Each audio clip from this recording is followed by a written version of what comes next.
what can you tell me about the drive-by truckers, who I feel are like the replacements in the for this century? Well, the drive-by truckers were, interestingly enough, I knew Patterson Hood as the sound man at the Hi-Hat Club in Athens before I even knew he was a musician. And the kind of funny thing I can picture was at the Hi-Hat, they had the sound booth was you had to go up a ladder and you were in this little cramped area, to mix sound and stuff. And I wasn't a sound man, but I would often go up there to talk to the sound man or whatever for whatever project I was working on.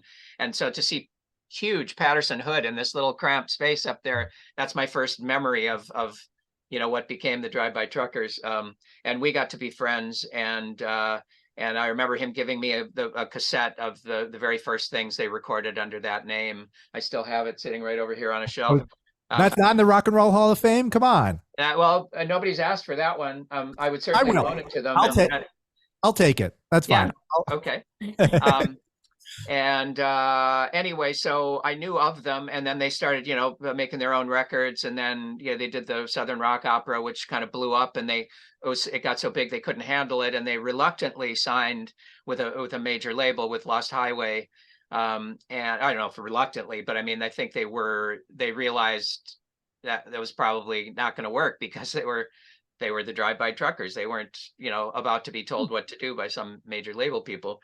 And anyway, so they put out Southern Rock Opera themselves. Lost Highway takes it over, starts to reprint it. They start making a second album, and clearly things weren't going well. And then Jason Isbell joins the band, and the band felt even more powerful.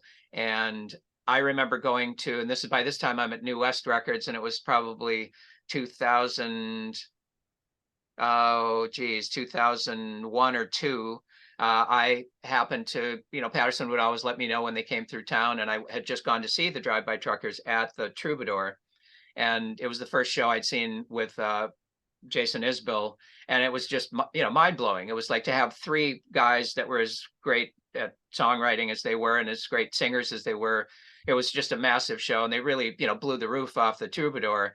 And I walked into Cameron Strang's office, the president of New West, the next morning, and just said, man, I saw this show last night. And I wasn't necessarily, I mean, they were signed to Lost Highway. I wasn't thinking it was anything New West would get involved with, but I was just ranting and raving about what a great show it was. And Cam just sat there listening to me go on for 2 or 3 minutes, smiling and nodding his head.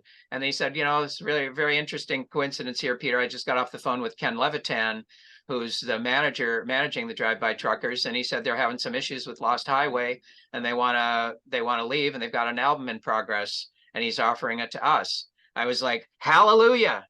And so it was a really nice transition there, and we got to finish the oh God, am I going to blank on the album name now? The one after Yeah, I know. yeah, I'm not going to know. Decoration Day. Okay. And so we got to finish Decoration Day and put that out on New West, and then we got to make, I think, the best Drive-By Truckers record ever after that, called Southern Rock it's called Dirty South. Yeah. And then we did several other things. We did live DVDs, and we did best ofs, and we did rarities, and I had a really good time with them. Dave Barbie was one of my best buds from Athens. I worked with a lot of Athens bands over the years, and he produced all the Truckers records, and I got along with the Truckers guys, but there was a disconnect between Truckers, the business side of the Truckers and the business side of New West. It just clashed and finally fell apart, and they had to leave, and I was very sad about it, but that's the way it goes.